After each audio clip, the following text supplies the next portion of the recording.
коллеги.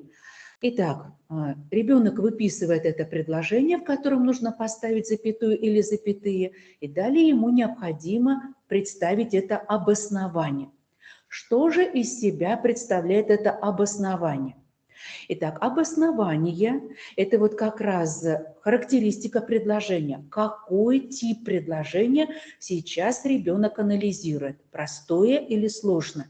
Коллеги, это очень важно, потому что от типа предложения дальше ребенок и отталкивается, ученик отталкивается. Итак, допустим, это простое предложение, в котором употреблено обращение. Мы с вами знаем, что потом в 9 классе, когда дети готовятся к основному государственному экзамену, им важно учитывать тип предложения, потому что эти же осложняющие компоненты, например, однородные члены обращения, вводные слова или словосочетания, могут быть в 9 классе предложены и в части сложного предложения. Сейчас, конечно, нет, поэтому мы в 5 классе обговариваем с детьми этот тип предложения, чтобы учитывать его потом и в 6, и в 7, и в 8 классах. Итак, обоснование предполагает называние, определение типа предложения и далее уже называние конкретного осложняющего компонента или, если это сложное предложение, как минимум называние частей этого предложения. Допустим, ребенок скажет, что это сложное предложение, в нем 2 части, запятая как раз разделяет части сложного предложения. Или ученик вот по этому заданию, которое приведено в пример, называет, что это простое предложение, в нем употреблено обращение.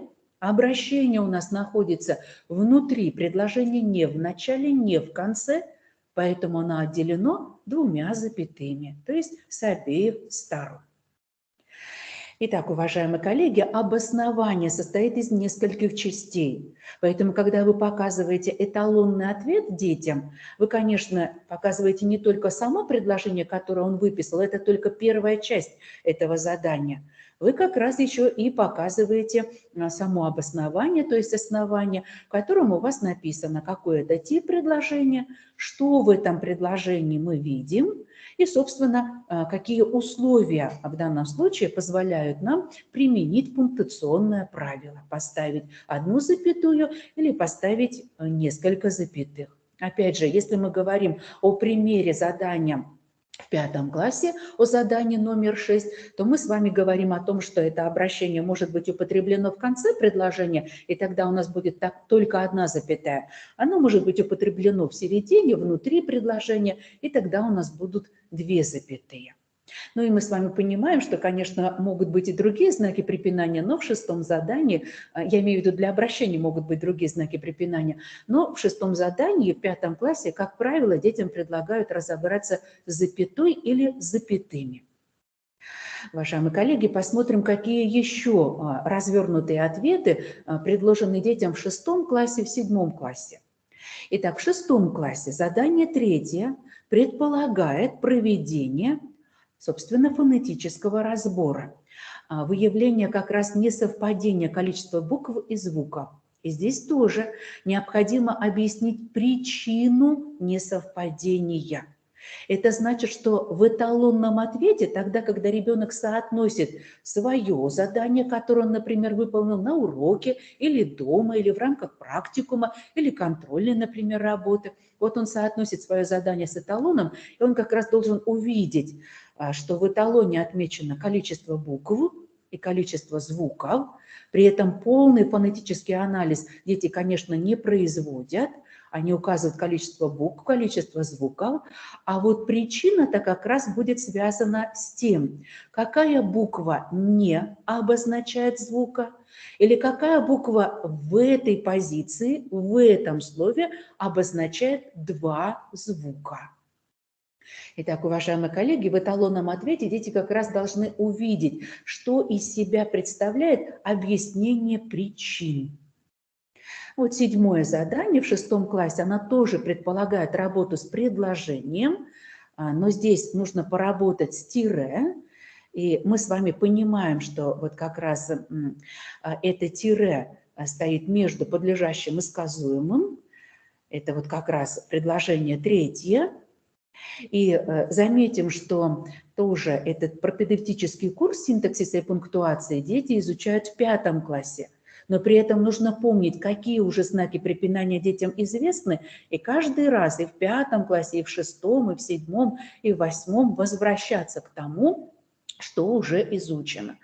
Ну и опять же, ученики получают балл не только за то, что они правильно выписывают предложение, при этом обязательно ставят знак препинания, но еще и обосновывают свой выбор. И в данном случае обоснование будет представлять из себя вот как раз схему. Дети могут показать это схематически, но они могут и, конечно, словесно описать это предложение.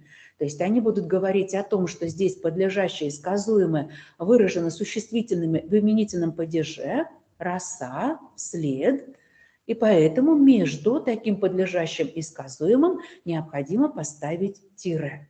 Итак, в эталонном ответе для того, чтобы соотнести свою работу с эталоном, эти как раз и должны увидеть подлежащее сказуемое, должны как раз увидеть то, чем они выражены, ну и, соответственно, сам знак препинания в эталонном ответе тоже будет назван. Итак, обоснование, основание. Вот тогда, когда дети пишут обоснование, основание своего выбора предполагает, что дети анализируют тип предложения, работают с грамматической основой или с грамматическими основами и, собственно, указывают условие, вот то условие, которое представлено в пунктуационном правиле. Но вот для того, чтобы правильно поработать с условием, детям нужно определяться с членами предложения, например, с подлежащим, сказуемым или с однородными членами, ну и, например, определяться с тем, где именно употреблена осложняющая компонента, если речь идет об осложняющих компонентах. Итак, уважаемые коллеги, для того, чтобы наши дети были готовы к такому развернутому ответу, к такому типу развернутого ответа, конечно, им нужно показать эталонные ответы. Рассмотрим и другие варианты развернутых ответов. Ну, например, в 7 классе детям тоже нужно выполнить анализ, синтаксический анализ предложения, определить, в каком предложении будет поставлено сложное предложение. И мы с вами знаем, что всероссийские проверочные работы, которые проводятся в конце учебного года, они проводятся с учетом содержания, которое изучено учащимися. Поэтому, конечно, в 7 классе дополняются осложняющие компоненты, дети изучают деепричастные обороты, которые являются обособленным обстоятельством. Деепричастие одиночные тоже являются обособленным обстоятельством. Дети, конечно, изучают обособленные определения, которые выражены причастными оборотами. И при этом, конечно, предложения, которые им как раз представлены в задании в 7 классе, содержат в себе такие осложняющие компоненты. Безусловно, всероссийские проверочные работы в 7 классе в большей степени ориентированы, задания этих работ ориентированы на работу с обособленными, уточняющими членами предложения, сравнительными оборотами, но тем не менее, уважаемые коллеги, и однородные члены нужно с детьми тоже повторить, чтобы дети не поставили запятые между теми однородными членами, которые представляют из себя пару в этом предложении, соединены, например, при помощи сочинительных союзов соединительных и, не требует постановки запятой, потому что, например, этот соединительный союз не является повторяющимся.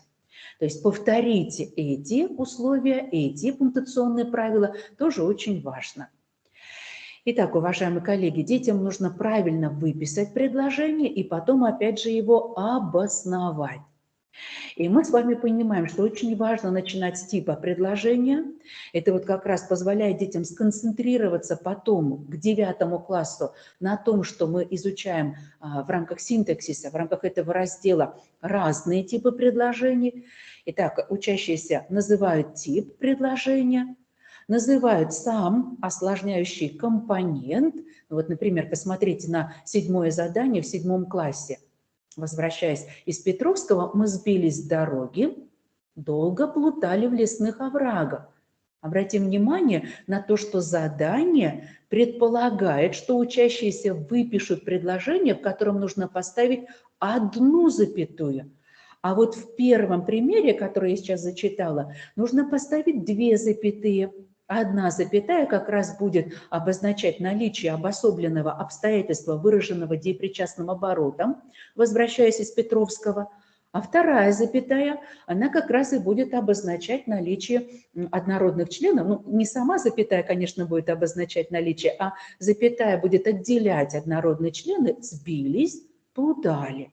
И вот как раз с детьми важно повторить однородные члены, чтобы они понимали, что им нужно обобщить все, что они знают о простом предложении и о тех осложняющих компонентах, которые могут быть в простом предложении. То есть мы с вами понимаем, что деепричастные обороты, причастные обороты, одиночные деепричастия могут употребляться в предложениях и с обращениями, и с междометиями, и с однородными членами. Более того, мы, конечно, с вами понимаем, что в предложении могут быть и деепричастный оборот, и причастный оборот. И вы, дети, как раз должны отличать эти предложения от других предложений, в которых может быть поставлена только одна запятая. Итак, первое предложение в задании 7 для 7 класса нам не подходит к ответу, потому что нам нужно предложение, в котором нужно поставить только одну запятую. И мы с вами видим такое предложение. Кабинет можно пройти через гостиную, обставленную старинной мебелью. Это третье предложение. И вот как раз для того, чтобы правильно работать с этим предложением, мы определяемся с тем, что оно простое. Грамматическая основа здесь можно пройти. И вот как раз это простое предложение осложнено обособленным определением.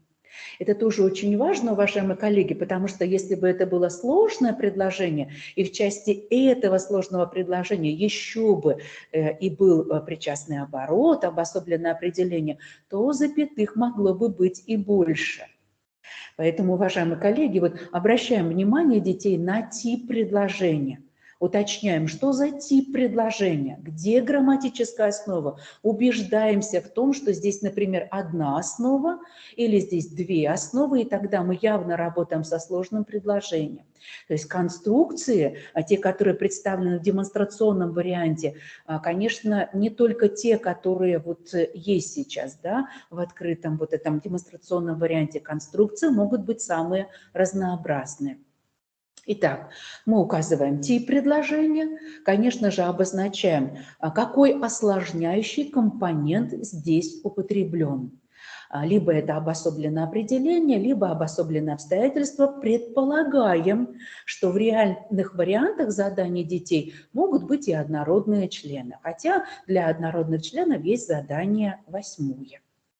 Итак, в 7 задании ориентируемся на то, что дети в большей степени будут работать с обособленными определениями, с обособленными обстоятельствами, но при этом будут употреблены однородные члены, между которыми тоже либо будут запятые, либо не будут запятые. Вот если, например, эти однородные члены соединены разделительным союзом или соединительным союзом, и при этом эти союзы не повторяются. Итак, мы обозначаем осложняющий компонент и потом уже указываем условия. И одно дело, когда в предложении например, одиночное деепричастие или употреблен деепричастный оборот. И тогда мы, конечно, с вами понимаем, что деепричастие и деепричастные обороты обособляются вне зависимости от того, в какой части предложения находятся. Но если употреблен причастный оборот или обособленное определение, которое выражено прилагательными, или определение несогласованное, которое стоит после имени собственного и выражено, например, существительными с предлогами, то здесь, конечно, условия обособления гораздо богаче. Мы с вами должны смотреть не только на то, где размещено, где употреблено это определение, но еще и посмотреть на то, к чему оно относится. Например, к имени собственному, и тогда мы с вами понимаем, что и это исключение детям нужно будет учитывать. Это, конечно, уже в большей степени курс 8 класса, но, тем не менее, мы с вами понимаем, что если у нас с вами класс с углубленным изучением русского языка, то в учебниках, в учебно-методических комплектах эти примеры уже даны в 7 классе. А так эти исключения, конечно, дети изучают в 8 классе. Итак, уважаемые коллеги, посмотрите теперь задание 8. Вот оно очень хорошо соотносится с тем объемом синтаксиса и пунктуации, которые дети изучают в 5 классе. Здесь оно дополняется, это задание. Ну и вот посмотрите, пожалуйста, на это задание. Здесь необходимо выбрать предложение, в котором будут поставлены 2 запятые. И вот посмотрите, пожалуйста, на 4 предложение. Друзья, вы делаете доброе дело, помогая обустроить место вокруг родника. Помним о том, что обращения дети обобщают после курса начальной школы в 5 классе. Нужно помнить о том, что к этим обращениям необходимо внимание акцентировать, на эти обращения необходимо внимание акцентировать и в 6, и в 7 классе. И вот как раз мы видим предложение с 2 запятыми, и детям нужно поработать и с обращением, и с депричастным оборотом. То есть разные конструкции дети будут видеть. Не только деепричастные обороты и причастные обороты, одиночные деепричастия, но и те осложняющие компоненты, которые были изучены в 5 классе. Это означает, что мы должны очень внимательно обращаться к ним на протяжении 5 класса, 6 класса и 7 класса. Итак, для того, чтобы поработать сейчас вот с этим 4 предложением, нужно указать тип предложения. Это простое предложение, но это предложение осложненное. В нем есть обращение, оно стоит в начале предложения, и в нем есть обособленные обстоятельства, выраженные депричастным оборотом, стоит оно в конце предложения.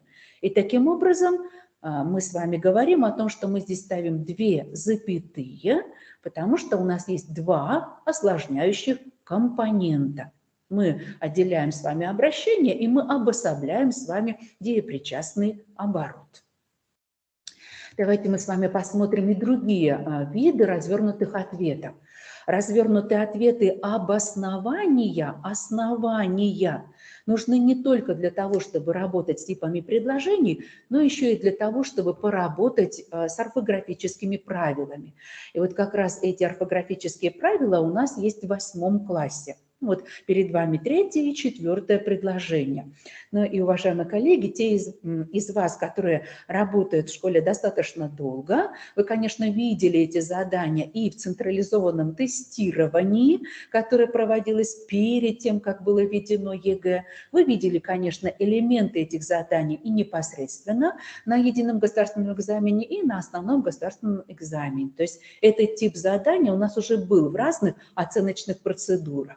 И вот теперь посмотрите, сложность этого задания в том, чтобы дети правильно выписали ряд, но перед тем, как выписать ряд, нужно поработать с каждым словом. Не только с каждым рядом, но еще и с каждым словом.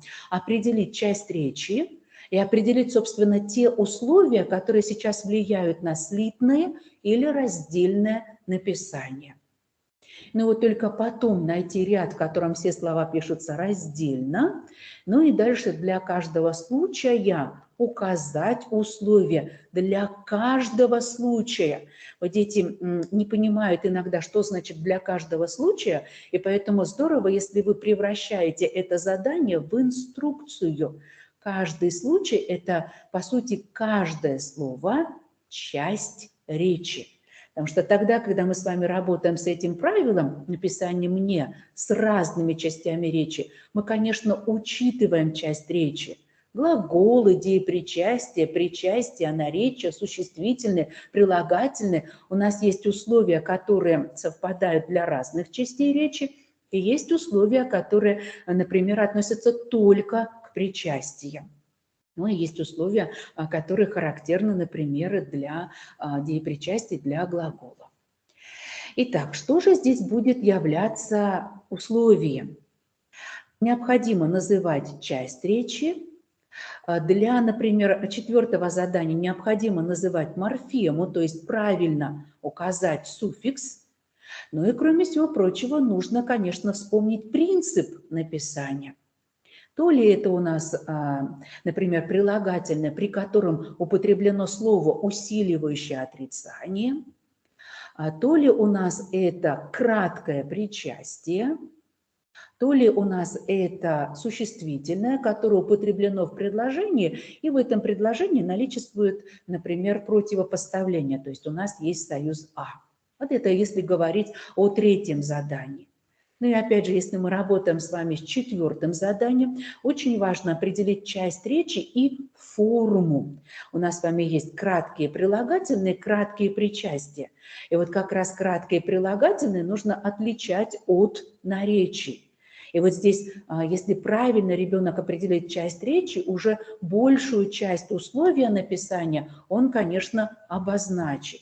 Ну, разумеется, при написании одной и двух «н» в суффиксах причастий мы с вами учитываем при работе с полной формой еще и не только то, от чего образовано это причастие, например, от глагола совершенного вида или от глагола, в котором есть ирово ова. Но еще мы с вами должны посмотреть на наличие или отсутствие зависимых слов. Безусловно, я сейчас не произнесла все правила, которые здесь задействованы при выполнении этого задания, но, тем не менее, в эталонном ответе дети как раз должны увидеть, что они указывают часть речи, они указывают, если это суффикс, морфему, с которой работают, и далее уже указывают то условие, которое повлияло на написание двух «н». При этом ребята должны помнить, что они в ряду, с которым будут работать, могут встретить разные части речи.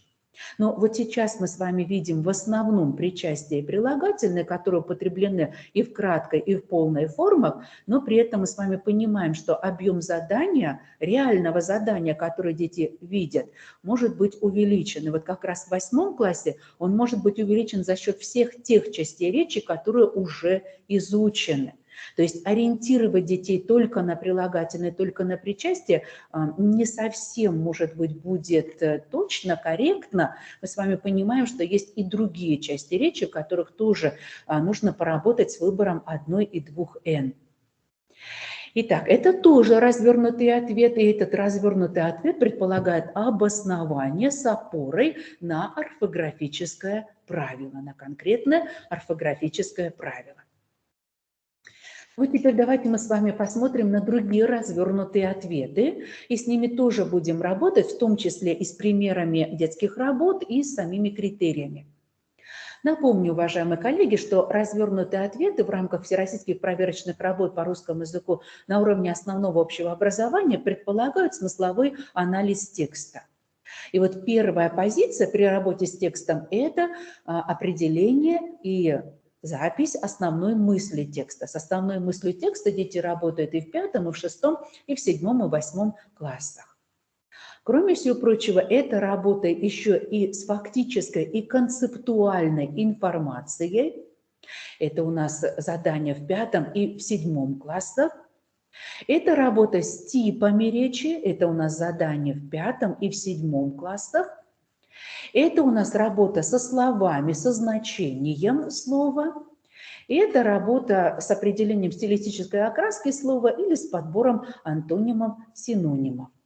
Но вот у нас в демонстрационном варианте в 5 классе дано задание только с антонимом, а на самом деле, конечно, в реальных вариантах детских работ могут быть и синонимы тоже. Итак, есть еще один вид развернутых ответов. Это объяснение значения фразеологизма в 6 классе и объяснение значения пословицы в 7 классе. И вот как раз тщательная работа с фразеологизмами и с пословицами позволяет детям накопить тот жизненный опыт, который они потом могут использовать при написании задания 9.3 в рамках основного государственного экзамена по русскому языку. И вот этот же жизненный опыт они могут использовать при обосновании своего отношения к позиции автора при выполнении задания номер 27 на ЕГЭ по русскому языку. Коллеги, задания всероссийских проверочных работ очень тесно связаны с заданиями основного государственного экзамена по русскому языку и единого государственного экзамена по русскому языку. Вот тщательная отработка этих заданий позволяет детям накопить тот материал, который потом они могут использовать в рамках оценочных процедур, других оценочных процедур. Ну, теперь давайте мы с вами посмотрим критерии оценивания для того, чтобы перейти непосредственно к детским работам. Итак, посмотрим критерии оценивания того, как дети определили и как они записали основную мысль текста. Итак, уважаемые коллеги, 2 балла получают те учащиеся, которые правильно определили основную мысль текста. При этом заметим, что 2 балла они получают еще и за то, что предложение, в котором они определили основную мысль текста, построено правильно. Это очень важно, уважаемые коллеги. Не только содержание мы с вами проверяем, но и логику, композицию предложения. Предложение построено правильно и с точки зрения логики, и с точки зрения грамматики. То есть не должно быть логических ошибок и не должно быть грамматических ошибок в построении этого предложения. Кроме всего прочего, заметьте, что при этом же учитывается и речевое совершенство, речевая грамотность. Все слова, которые ребенок употребил, должны быть употреблены в свойственном значении, то есть не должно быть допущено речевых ошибок. 2 балла ребенок получает и за содержание, и за логически правильно построенное предложение, и за отсутствие грамматических, собственно говоря, ошибок, потому что это конструкция предложения, но и за отсутствие речевых ошибок. Смотрите, какой достаточно сложный критерий. Он учитывает и, собственно, содержание, и форму. А теперь посмотрим, за что ребенок получает 1 балл. Итак, первая позиция. У нас предложение должно быть построено правильно, в предложении не должно быть речевых ошибок, но при этом основная мысль, например, определена верно только наполовину, то есть недостаточно полно. Итак, заметим еще раз, 3 позиции мы должны учитывать. Полнота, правильность, первая позиция. Правильное построение, то есть логика и грамматические ошибки. И дальше отсутствие речевых ошибок. Если какая-то часть при этом уже неправильно построена, то это, конечно, всего лишь 1 балл. Но вот первая позиция недостаточно полна. Давайте вторую позицию. Основная мысль определена верно, полно, но в предложении допущено 1-2 речевых недочета. Итак, если 1 или 2 речевых недочета ребенком допущены, то есть ребенок неправильно употребил 1 или 2 слова, исказил лексическое значение или не понимает лексическое значение, то тоже ставится 1 балл. И дальше посмотрите. Соединяем эти недочеты. Итак, недостаточно полно. 1 речевой недочет – это тоже 1 балл. Итак, посмотрите, пожалуйста, в данном случае вот во второй позиции, в третьей позиции уже не говорится о построении предложения, то есть предполагается, что предложение построено все-таки правильно. И вот как раз, если предложение построено правильно, то мы предполагаем, что ребенок либо допустил речевые недочеты, либо недостаточно полно выразил эту основную мысль. И, наконец, посмотрите, пожалуйста, с точки зрения вот как раз за что ставить 0 балла. Посмотрите, пожалуйста, 0 баллов ставится в том случае, если ребенок в общем виде понял текст, но, к сожалению, ему не хватает словарного запаса для того, чтобы выразить основную мысль. Он не научился выражать основную мысль, не научился подбирать те слова, которые позволили бы корректно выразить основную мысль. Поэтому если при этом в предложении допущено более 2 речевых недочетов, ребенок получает 0 баллов. Смотрите, пожалуйста, за что еще 0 баллов? Если в предложении основная мысль выражена полно, но при этом, посмотрите, пожалуйста, допущено, я прошу прощения, при этом допущено более 2 речевых недочетов, но основная мысль определена неверно или вовсе не определена. Итак, уважаемые, вторая и третья позиция различаются тем, что во второй позиции недостаточно полно 2 и более речевых недочета. И третья позиция вообще не определена.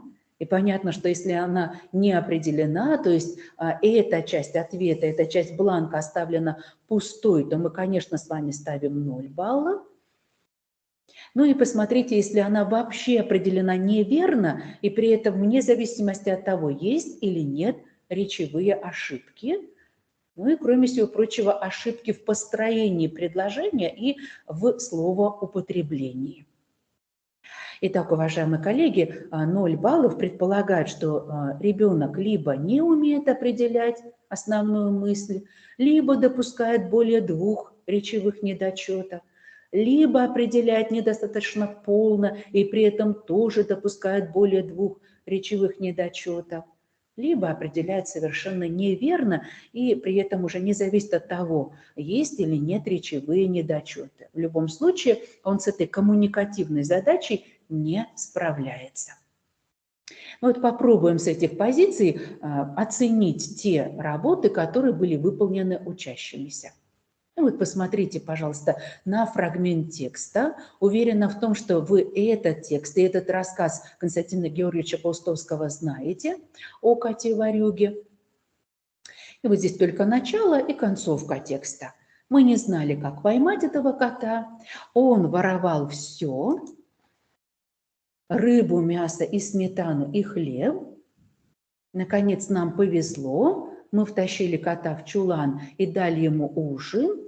И с этого дня он у нас прижился и перестал воровать. Итак, замысел автора, напомню, рассказать о том, как пытались приручить, как пытались перевоспитать кота. И вот давайте мы с вами посмотрим примеры ответов по поводу основной мысли. Что дети говорили об основной мысли. Итак, дикого кота воровать не переучишь. Это, конечно, неправильный ответ. Посмотрим на 23-е предложение. Константин Георгиевич Паустовский закладывает другую основную мысль. Он-то как раз говорит о том, что и такого кота-ворюгу можно переучить, можно сделать так, чтобы он прижился и отучился воровать. Поэтому первый ответ – это, конечно, 0 баллов. Давайте посмотрим ответ на 2 балла. Наказывая кого-то, даже животное, ничего не добьешься. Надо постараться понять, почему кто-то поступает плохо, и помочь. Конечно, речь здесь шероховатая, но мы с вами не можем здесь выделить более одной речевой ошибки, и в большей степени это даже недочет. Ребенок понимает текст, поэтому, конечно, он получает здесь 2 балла. И посмотрите, следующий ответ. Надо было кота привезти домой и пожалеть. А для чего? Это не полный ответ. Поэтому здесь ребенок получает всего 1 балл. Для чего привезти домой? Для чего пожалеть? А для того, чтобы он перевоспитался, чтобы он перестал воровать. Итак, мы с вами видим здесь ответы учащихся, которые оценены на 0, на 2 балла и на 1 балл. При этом учитывается, еще раз повторю, полнота, точность ответа, учитывается сама конструкция, наличие или отсутствие речевых ошибок. И мы с вами понимаем прекрасно, да, что если бы, например, в ответе, который сейчас оценен на 2 балла, были бы допущены 1-2 речевые ошибки, то, конечно, и количество баллов бы тоже было нами пересмотрено. Ну, давайте мы с вами посмотрим еще на один текст. Прочитайте его, уважаемые коллеги. Думаю, что с этим текстом вы тоже с детьми работаете. И вот посмотрите, пожалуйста, речь в тексте идет о рыбалке, о том, что не каждому удается поймать крупную рыбу. Крупную рыбу может поймать только тот, кто внимательно наблюдает за жизнью водоема, знает повадки рыб и понимает, что в верхних слоях прозрачной воды обитают в основном небольшие рыбки, что они собираются в дружные стайки, и что если рыболов будет вести себя спокойно, то рыбки, конечно, подплывают к его поплавку и толкают его головой. Но вот если чихнуть, забыться, кашлянуть, то, конечно, эти серебряные стайки рыб рассыпаются в разные стороны. Однажды рассказчику даже удалось увидеть, как щука испугалась человеческого голоса. Вот он как раз увидел эту хищную, грозную хищницу, эту хищную рыбу, не хотел больше ловить, и вот он как раз громко вскрикнул, и щука от этого даже съежилась и сникла. На рыб, рассказчик это заметил, действует даже самый слабый звук. Вот почему на рыбалке-то нельзя, ни в коем случае нельзя шуметь. Итак, уважаемые коллеги, давайте посмотрим, о чем же здесь говорится. В этом тексте говорится о поведении рыбака и о повадках рыб. И чтобы понять этот текст, определить основную мысль в этом тексте, можно детям предложить, дать детям такое задание, чтобы они как раз пересказали, что же относится к поведению рыбака, а что к повадкам рыб. И вот как раз примеры, которые я уже приводила при пересказе текста, вы здесь видите на слайде. А теперь давайте посмотрим на примеры ответа. Итак, основная мысль текста какова? Вот один из детей пишет: рассказчик наблюдает, что рыб можно испугать даже голосом. Да, действительно, такое наблюдение рассказчиком сделано. Даже очень крупную рыбу, щуку, можно испугать голосом. Но, тем не менее, здесь допущены речевые ошибки. Мы с вами видим, что этот ответ не очень корректен с точки зрения оформления, поэтому здесь поставлен всего 1 балл. А дальше, вот еще пример основной мысли. Ребенок пишет: на рыбалке не нужно отвлекаться на мелких рыб, нужно искать крупных. Нет, это не основная мысль текста, потому что рыбак, вот в поведении рыбака мы с вами не видим этого желания. Вот если мы делим этот текст условно на поведение рыбака и повадки рыб, то мы с вами, конечно, такую основную мысль не видим. Ну и, наконец, еще один вариантик. Удачно рыбачит тот, кто изучает поведение рыб. Действительно, об этом говорится. Если вдруг спугнуть, то, конечно, и рыбалка пойдет на смарку. Посмотрите, мы видим, что первый ответ рассказчик наблюдает, что рыб можно испугать голосом. Он не полный и с речевой ошибкой, 1 балл. И последний ответ, который здесь представлен, он очень короткий, но мы с вами знаем, что здесь нет требований к объему ответа, есть требования к полноте, к точности, есть требования к речевому оформлению. Вот с этой точки зрения мы с вами понимаем, что последний ответ, он может быть оценен на 2 балла. Давайте мы с вами посмотрим еще один вариант задания. Это анализ текста с точки зрения извлечения и информации. Вот посмотрите, пожалуйста, что мы в данном случае видим по критериям оценивания. Итак, 2 балла.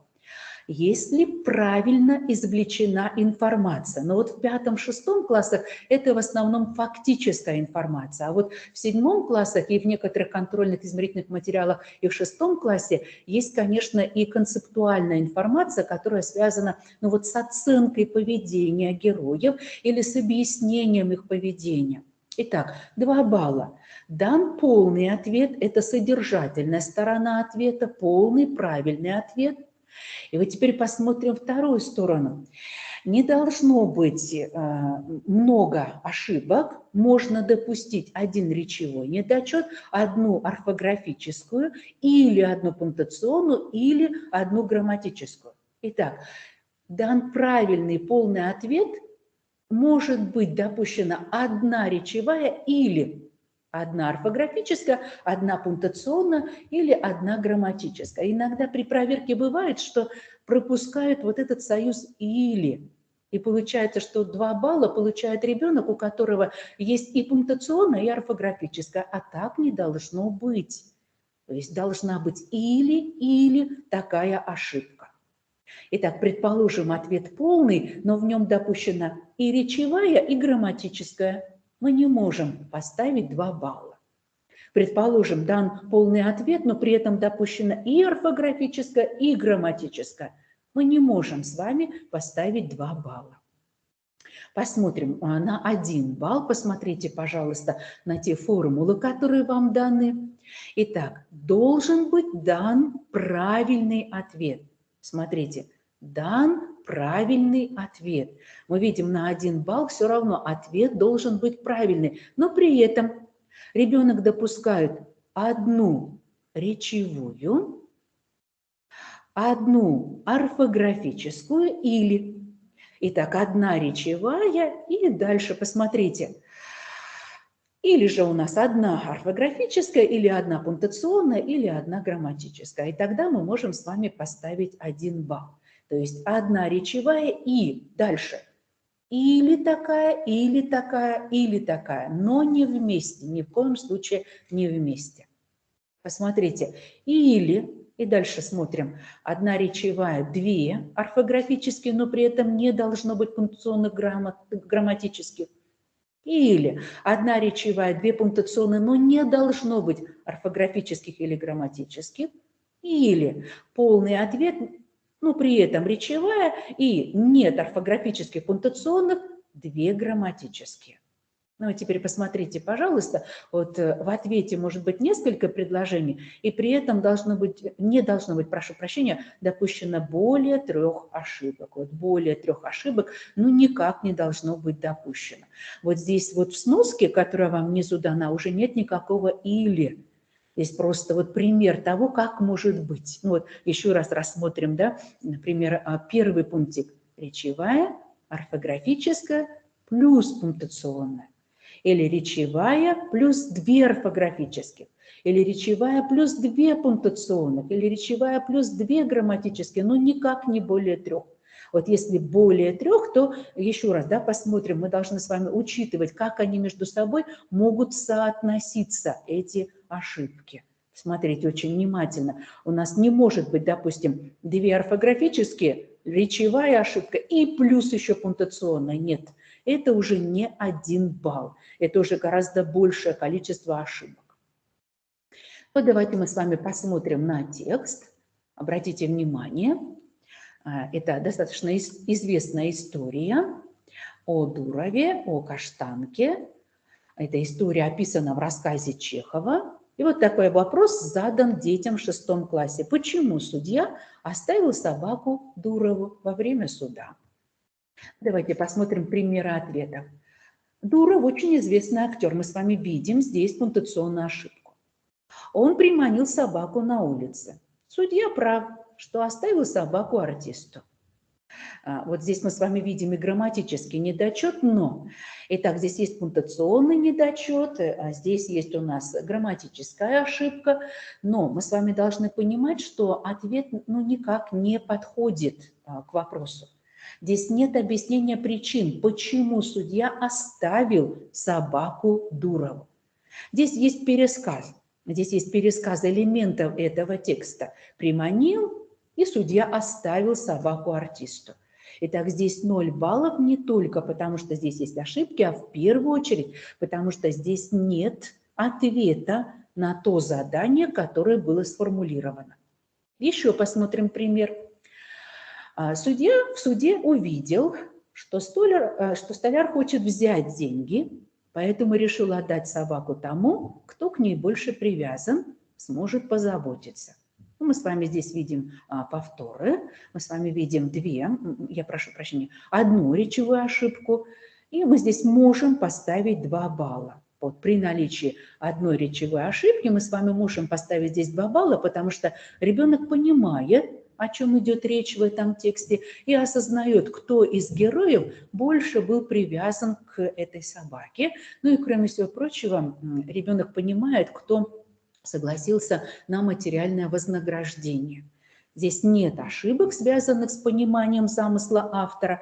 Основная мысль здесь определена правильно ребенком. И вот опираясь на эту основную мысль, ребенок, конечно, правильно выбирает те материалы из текста, которые позволяют ответить на вопрос, почему судья оставил собаку Дурову.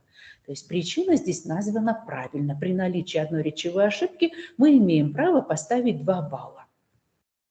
Итак, посмотрите, следующий пример. Судья не поверил, что хозяин искренне хочет вернуть собаку, потому что тот согласился на деньги. Мы с вами здесь видим и пунктуационные ошибки, 2 пунктуационные ошибки. Мы с вами видим и речевую ошибку, И мы, конечно, согласны с тем, что и здесь ребенок понимает, как ответить на вопрос «почему?», и понимает правильно. Вот при отсутствии, например, других видов ошибок, да, при наличии только одной ошибки, да, допустим, мы, конечно, могли бы здесь поставить 2 балла, но в данном случае мы ставим только 1 балл. Причем, заметьте, 1 речевая плюс 2 пунктуационные. Если бы здесь была еще орфографическая ошибка, еще грамматическая ошибка, то мы бы поставили уже 0 баллов. Хотя еще раз объясню, с содержанием ребенок справился, молодец, но допустил 3 ошибки. И если бы еще какая-то ошибка, то мы бы с вами поставили даже при этом содержании ответа, при этом правильном ответе, мы бы поставили 0 баллов.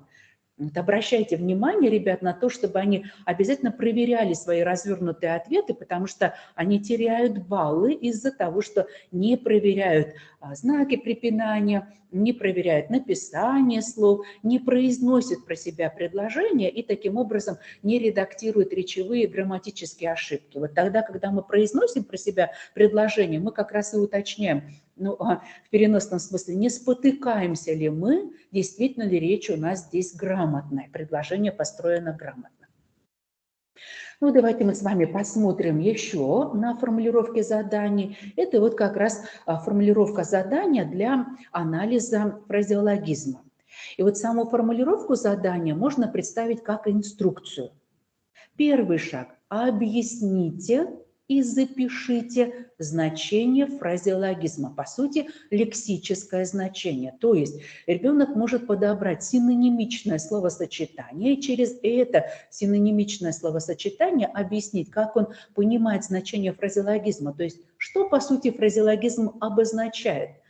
То ли это черта характера человека, то ли особенность поведения, то ли это оценка отношений между людьми. Дальше, следующий шаг в задании. Нужно использовать не менее 2 предложений, то есть 2 примеров для того, чтобы описать ситуацию, в которой будет уместно употребление фразеологизма. И дальше нужно включить сам фразеологизм в одно из этих предложений. Уважаемые коллеги, чуть выше я оговорилась не 2 ситуаций, а пример, который будет представлен в этих 2 предложениях, конкретный пример. Итак, сам пример, что он может из себя представлять?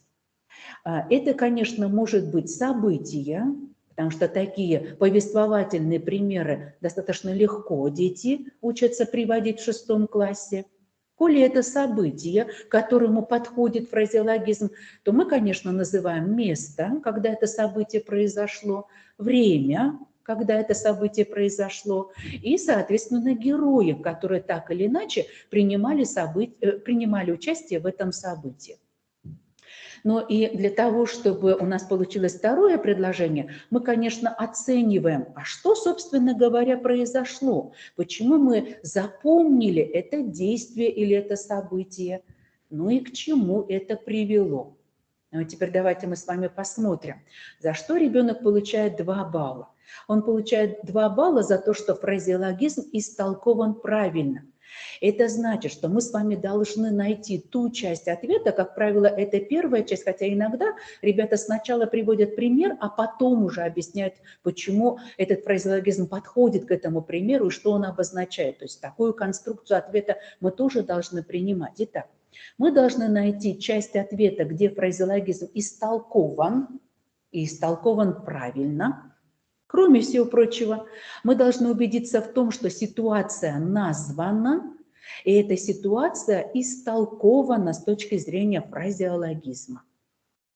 Ну вот посмотрите, за что ребенок получает 1 балл. Это в тот момент, когда он неудачно выбирает ситуации, в том числе неудачно с точки зрения этики. То есть возможно, что фразеологизм вообще не подходит к этой ситуации, и что тогда, когда ребенок эту ситуацию анализирует, оценивает, он с точки зрения этики оскорбляет участников этой ситуации, то есть он не очень корректно называет черты их личности и причины их поступков. Ну вот посмотрите, пожалуйста. Кроме всего прочего, мы с вами должны еще учитывать баллы, которые связаны со значением фразеологизма. То есть мы возвращаемся к первой части задания и помним о том, что дети получают баллы за то, что правильно объясняют значение фразеологизма, и 1 балл они получают тогда, когда допускают шероховатости, то есть тогда, когда вроде бы как и подбирают синонимы, но при этом никак не могут определиться, а когда, в какой ситуации люди вообще употребляют этот фразеологизм, что они с помощью этого фразеологизма описывают или оценивают. Может быть, это вообще состояние человека или состояние, например, природы, а может быть, это фразеологизм, который позволяет нам описать привычки людей. Итак, уважаемые коллеги, баллы перед вами, и эти баллы позволяют нам оценить то, насколько ребенок понимает значение фразеологизма, и то, насколько он правильно истолковывает значение этого фразеологизма с опорой на ситуацию. Вот давайте мы с вами и посмотрим. Итак, задание такое. Объясните значение фразеологизма «ни свет, ни заря». Запишите это значение. Используя не менее 2 предложений, опишите ситуацию, в которой будет уместно употребление этого фразеологизма. Включите фразеологизм в одно из предложений. Коллеги, вернусь к критериям. Мы с вами понимаем, что ребенок может получить 4 балла. 2 балла максимум за то, что он понимает значение фразеологизма «ни свет, ни заря», и 2 балла максимум за то, что он правильно истолковывает значение этого фразеологизма. Ну, давайте посмотрим. Первый ответ, вот он из детской работы. Итак, фразеологизм «ни свет, ни заря» – это очень рано. Коллеги, мы с вами понимаем, что ребенок не понимает значение фразеологизма, синоним он подобрал, но это не объяснение значения.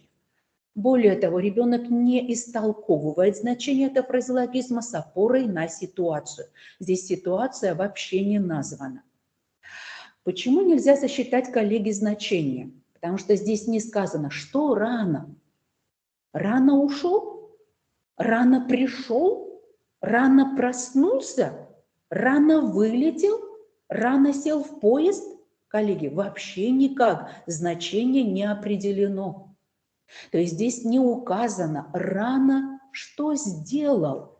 Поэтому это значение фразеологизма мы с вами зачесть не можем. Ребенок получает 0 баллов и за работу со значением, и 0 баллов за истолкование, потому что истолкования с опорой на ситуацию здесь нет вообще. Давайте дальше. Посмотрим еще один пример. Когда я приезжаю в деревню в гости, просыпаюсь раньше всех. А бабушка говорит, ни свет, ни заря. Смотрите, как здесь дано истолкование значения. Просыпаюсь раньше всех. Ни свет, ни заря действительно обозначает, что человек просыпается очень рано. И посмотрите, как здесь в контекст внесен фразеологизм. Очень так ловко, да, правильно, грамотно. Бабушка говорит, ни свет, ни заря. Давайте посмотрим, названа ли ситуация. Названа. Приезжаю в гости к бабушке, просыпаюсь. Это значит почти с первыми лучами солнца. Просто всем хочется полежать с дороги, отдохнуть, а мне охота посидеть на крылечке, пока еще все спят. Мы с вами видим, очень корректно представлена ситуация. По сути, во втором предложении, это значит почти с первыми лучами солнца, дано значение фразеологизма раскрыто, еще больше раскрыто значение фразеологизма. Ну и дальше ребенок еще и эту ситуацию нам обрисовывает, описывает. Хочется полежать, остальным отдохнуть, а мне хочется посидеть на крылечке. У нас здесь нет этических ошибок, поэтому ребенок получает 2 балла за объяснение значения. Вернусь к критериям, коллеги. Объяснено полностью, нет неточностей. 2 балла за объяснение значения. И еще 2 балла он получает, собственно, за интерпретацию с опорой на ситуацию. Ситуация приведена, названа, оценена. Я приезжаю в деревню в гости, вот это, собственно, сама ситуация. Просыпаюсь раньше всех – это ситуация. Бабушка говорит ни свет, ни заря – это ситуация. И фразеологизм внесен в эту ситуацию. И внесен очень грамотно. Ну, а теперь смотрите, пожалуйста, на, собственно, интерпретацию. Просто всем хочется полежать, отдохнуть, а мне охота посидеть. Конечно, 4 балла за эту работу можно поставить. Ну и, наконец, посмотрите на 1 балл. Ни свет, ни заря так говорят об утре. Вот не полное, правда ведь, коллеги? Что значит говорят об утре? Что, утро рано наступило? Не должно было наступать утро так рано? Или все-таки так говорят о людях, которые привыкли вставать очень рано? То есть мы с вами видим, да, этот недочет. Дальше посмотрите, есть недочет пунктуационный, но в этом задании он не выносится, но тем не менее, просто обратим внимание на то, что он есть. Итак, например, если кто-то куда-то рано собрался, ситуация названа, но она никак не интерпретирована. Кто-то куда-то рано собрался. 1 плюс 1 балл. Ребенок вместо 4 баллов получит всего 2 балла по этому заданию. Уважаемые коллеги, дальше мы с вами рассмотрим то, как работают с пословицами, и примерно через 7-8 минут уже будем завершать. Итак, посмотрите, пожалуйста.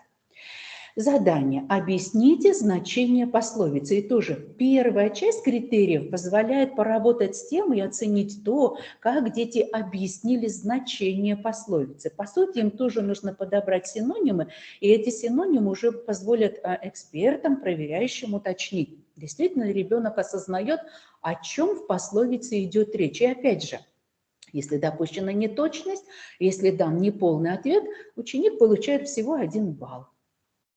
Ну, давайте посмотрим, поработаем со значением. Итак, терпение и труд все перетрут. Пословица обозначает трудолюбие. Уважаемые коллеги, здесь 0 баллов поставлено закономерно, потому что у нас с вами есть много пословиц и поговорок, которые обозначают трудолюбие. Здесь неполный, совершенно неполный ответ. Терпение и труд все перетрут. Здесь не говорится о том, вот в ответе ребенка, не говорится о том, к чему приведет трудолюбие. Для чего вообще человеку нужно терпение и трудолюбие? Не говорится о том, что терпение и трудолюбие помогают человеку справиться с жизненными трудностями. А коли этого нет, то мы, конечно, с вами можем поставить только 0 баллов. Очень так вот общо говорится. Коллеги, еще один вариантик. Это выражение о терпении и труде. Это просто, вот скажем так, пересказ, да, вольный пересказ пословицы. Здесь тоже 0 баллов. Никакого значения мы здесь не видим. Просто употреблены ключевые слова из пословицы. Теперь посмотрите на еще один вариантик. Издавна считается, что к любому делу нужно приступать терпеливо, с терпением, проявляя терпение. Не торопиться, не пытаться выполнить быстрее и хуже. Нужно прикладывать много усилий, да еще хочется добавить, и много времени потратить, чтобы справиться. Коллеги, здесь, конечно, мы видим, что ребенок понимает, о чем идет речь в пословице, и его интерпретация дана полная. Итак, посмотрите теперь на 1 балл ответ. Это пословица о том, чтобы все делать терпеливо, спокойно. Ну вот теперь смотрите, часть пословицы объяснена терпеливо, а вот с точки зрения того, что нужно еще и проявить много труда, приложить много усилий, вот эта часть пословицы не объяснена, поэтому мы с вами этот ответ оцениваем на 1 балл, всего лишь на 1 балл. Итак, уважаемые коллеги, вы видите примеры объяснения пословицы «терпение и труд все перетрут» на разные баллы – 1, 2 и 0 баллов. И обратите внимание еще раз на то, где поставлено 0 баллов. То есть дети только называют ключевое понятие из пословицы, но не объясняют, а для чего нам нужно в жизни проявлять трудолюбие и терпение. Поэтому, конечно, это только 0 баллов. 1 балл тогда, когда ребенок анализирует только вот одну часть пословицы. Ну и вы видите на 2 балла ответ. Уважаемые коллеги, вот это, пожалуй, весь материал, который позволяет нам говорить о развернутых ответах, о типах развернутых ответов на ВПР по русскому языку. Уважаемые коллеги, я вот прошу у вас в чате поделиться. Может быть, вы используете какие-то интересные сайты, интересные ресурсы, на которых, например, представлены вот эти вот развернутые ответы. Да? Например, те же примеры обоснований детских. Может быть, вы видели где-то сайты, видели примеры вот как раз работы с фразеологизмами, пословицами. Вы можете вот как раз отметить в чате, какие бы вы рекомендовали, прошу прощения, сайты и ресурсы. Вот если у вас нет таких рекомендаций, может быть, у вас есть какие-то вопросы вот по той теме, которая у нас с вами сегодня была предложена для обсуждения. Может быть, вы заметили какую-то мою неточность, может быть, вам не хватило каких-то примеров, и вы бы хотели, чтобы вот эти примеры были представлены на других методических мероприятиях, на других вебинарах, семинарах. Можете и это отметить. Уважаемые коллеги, ну вот пока мне не видны вопросы, может быть, кто-то из вас набирает. Можете, коллеги, подключиться и с микрофоном. У вас, в принципе, такая возможность и такая функция есть.